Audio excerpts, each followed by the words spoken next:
सभी को मेरा प्रणाम। आज एक बहुत अच्छी मोटिवेशनल स्टोरी जो हमें जीवन में ध्यान का महत्व सिखाएगी। कहते हैं कि जीवन में प्रार्थना और ध्यान दोनों आवश्यक है। प्रार्थना में भगवान आपकी सुनता है और ध्यान में आप भगवान की सुनते हैं। ये दोनों में अंतर होता है। एक बार दो दोस्त होते हैं, काफी अच्छे मित्र होते हैं, दोनों के बीच शर्त लगती है कि यार तू एक कमरे के अंदर 1 साल अगर बिता दे, एक ही कमरे के अंदर, न तुझे मोबाइल मिलेगा, न तुझे टीवी मिलेगी, न तू छत पे जा सकता है, बस तुझे एक कमरे में बंद रहना है। और अगर तू 1 साल निकाल दे तो मैं मान जाऊं। तो बोले तू क्या देगा बता। तो दोनों के बीच 10 लाख रुपए की शर्त लगती है कि अगर तू 1 साल एक कमरे के अंदर रहता है, तुझे खाना पीना मिलेगा खिड़की से और केवल तुझे उस कमरे में रहना है, तो 10 लाख रुपए की शर्त लगती है। एक दोस्त तैयार हो जाता है कि चल मैं करके दिखाऊंगा तुझे। ठीक है साहब, कमरे में उसको बंद कर दिया जाता है। कुछ बुक्स वगैरह रहती हैं, बस उसके अलावा उसके पास अंदर कुछ भी नहीं होता उस कमरे में। 2 4 5 दिन 7 दिन तो वो निकाल लेता है जैसे तैसे, लेकिन अंदर ही अंदर उसे क्रोध आने लगता है, चिड़चिड़ा हो जाता है, दीवारों पे हाथ पैर मारने लगता है। करे क्या, कुछ समझ में नहीं आती। कुछ किताबें थी वो तो पढ़ ली, अब करे क्या, ना टीवी है ना मोबाइल है, कुछ भी नहीं। बहुत अंदर ही अंदर व्याकुल हो जाता है, कुंठित हो जाता है, करे क्या समझ में नहीं आता।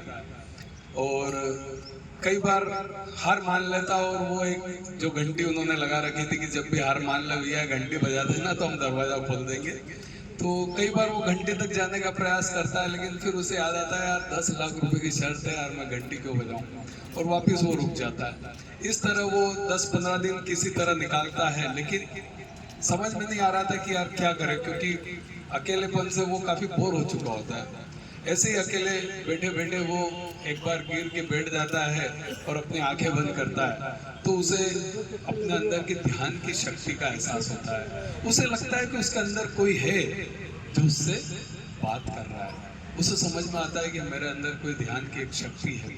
बस उस ध्यान के सहारे वो बाकी के सारे दिन निकालता है, दिन भर ध्यान करता है, और उस ध्यान को करते करते वो परमात्मा के काफी निकट चला जाता है। इधर समय गुजरता रहता है, 12 महीने पूरे होने आते हैं। इधर जो उसका दोस्त होता है, आखिरी दिन रहता है शर्त पूरा होने का।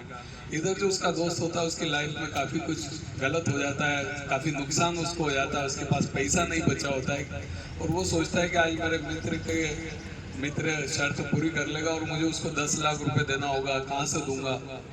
वो सोचता है एक काम करता हूँ, बंदूक ले जाता हूँ, उसको गोली मार देता हूँ, शर्त भी खत्म हो जाएगी, वो भी खत्म हो जाएगा। वो ऐसा विचार मन में लाता है, बंदूक लेके निकल जाता है। दरवाजा खुलता है, देखता है उसका दोस्त वहां नहीं है।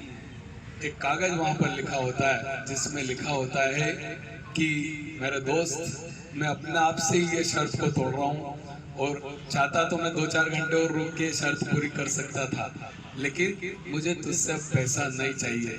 मैंने अपने अंदर ध्यान की शक्ति को महसूस किया है, मैं परमात्मा के काफी निकट पहुंचा हूँ, तो मुझे अब ये पैसा वैसा कुछ नहीं चाहिए। और ये सब कुछ लिखा होता है। और इस कहानी का सार यही है, इस कहानी का सार यही है कि जीवन में ध्यान का बहुत महत्व है। ध्यान के द्वारा ही हम ईश्वर से निकटता बना सकते हैं। मैं ये नहीं कहता कि अपन अपने आप को कमरे में बंद कर लें साल भर के लिए और इस तरह से, लेकिन 24 घंटे में अगर हम 24 मिनट भी इस कार्य के लिए निकालते हैं, अपनी आत्मा के लिए निकालते हैं, ध्यान के लिए निकालते हैं, तो अपने जीवन में चमत्कार हो सकता है। वो बात के जो 23.5 घंटे आपको ऊर्जा मिलेगी, वो जो एनर्जी मिलेगी, उसका आप अंदाजा नहीं लगा सकते।